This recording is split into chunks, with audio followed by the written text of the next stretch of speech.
नमस्कार। आज हम एक खास किताब पर थोड़ी गहरी बात करेंगे। एकार्ट टोले की अभी की शक्ति यानी द पावर ऑफ नाउ। ये किताब आध्यात्मिक जागृति के बारे में है। टोले ने जो खुद अनुभव किया उसी पर आधारित। वो बताते ना कि कैसे सालों की चिंता और एक गहरी निराशा के बाद एक रात अचानक उन्हें लगा, मैं अब अपने साथ और नहीं रह सकता। ये सुनने में अजीब लगता है ना। हाँ बिल्कुल। और यही सवाल उनकी उनकी पूरी यात्रा की शुरुआत बना कि अगर एक मैं है और एक स्व है जिसे मैं बर्दाश्त नहीं कर पा रहा, तो फिर असली कौन है। सही।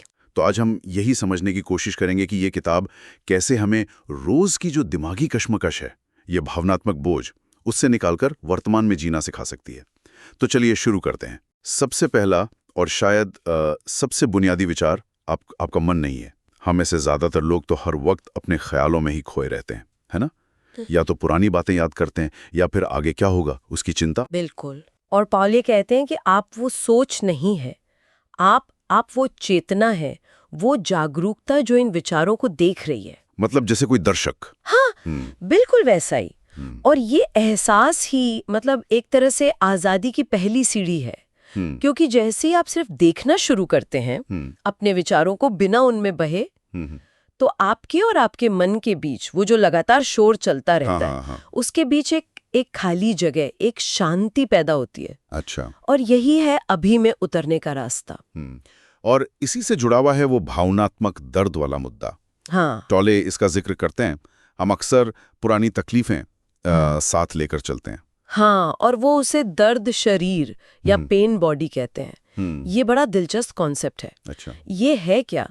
ये हमारे अंदर इकट्ठा हुआ पुराना भावनात्मक दर्द है, जैसे कोई अदृश्य सा बोझ। और जब ये दर्द शरीर मतलब ये एक्टिवेट होता है, जाग जाता है, तो ये और ज्यादा नेगेटिविटी और दर्द को अपनी तरफ खींचता है, चुंबक की तरह। हाय हाय हाय। अच्छा, तभी शायद हम कभी कभी छोटी सी बात पर एकदम से भड़क जाते हैं या बहुत उदास हो जाते हैं। बिल्कुल, बहुत बार यही वजह होती है। बेवजह की बहसें, ज्यादा रिएक्शन या वो गहरी उदासी, ये सब दर्द शरीर के लक्षण हो सकते हैं। तो फिर इससे निकलने का रास्ता क्या है अगर ये इतना गहरा है तो?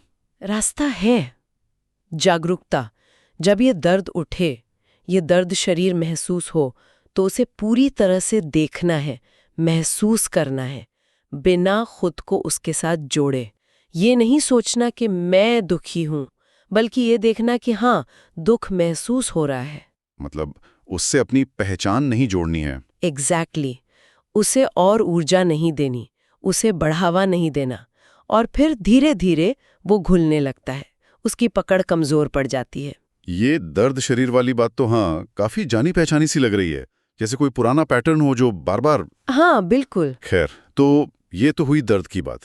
पर इस शोर और बोझ से निकलकर अभी में मतलब प्रेजेंट मोमेंट में टिके कैसे रहें? कुछ प्रैक्टिकल तरीके हैं? हाँ।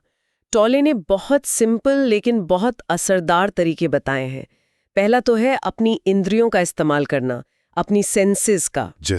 जैसे अभी इसी वक्त आपके चारों ओर क्या देख रहा है, उसे ध्यान से देखो। क्या आवाजें आ रही हैं, उन्हें सुनो। क्या महसूस हो रहा है। अच्छा, मतलब पूरी तरह से अपने आसपास की दुनिया में मौजूद रहना। हाँ। दूसरा तरीका है अपने आंतरिक शरीर को महसूस करना। आंतरिक शरीर वो क्या है? वो आपके अंदर जीवन की जो एक हल्की सी सनसनाहट है ना। हाँ। हाथों में, पैरों में, पूरे शरीर में एक एनर्जी का एहसास। वो हमेशा होता है, बस हम ध्यान नहीं देते। उसको महसूस करने की कोशिश करना। और तीसरा, बहुत सरल, अपनी सांस पर ध्यान देना। बस ये महसूस करना कि सांस अंदर आ रही है, बाहर जा रही है। कुछ बदलना नहीं, बस देखना। ये छोटी छोटी चीजें ये हमें वापस खींच लाती हैं विचारों की दुनिया से। हाँ, ये एंकर की तरह काम करती हैं, आपको वर्तमान पल में स्थिर करती हैं। ये सोचने वाली बात है कि हमारा मन कैसे मतलब हमेशा वर्तमान से भागता रहता है, शायद इसीलिए कि वो इसे कंट्रोल नहीं कर सकता। सही कहा। मन या तो अतीत की कहानियों में जीता है या भविष्य की प्लानिंग में। वर्तमान उसके हाथ में नहीं है। और यहीं पे उपस्थिति यानी प्रेजेंस का कॉन्सेप्ट आता है। उपस्थिति मतलब विचारों और भावनाओं के पार एक शांत स्थिर जागरूकता की स्थिति। कोई दिमागी शोर नहीं, कोई इमोशनल उथल पुथल नहीं। ये अपने आप आती है जब हम अपने विचारों से, अपनी कहानियों से पहचान बनाना छोड़ देते हैं। और जब आप उपस्थित होते हैं तो साधारण से साधारण काम भी एकदम जीवंत लगने लगता है, उसमें एक गहराई आ जाती है।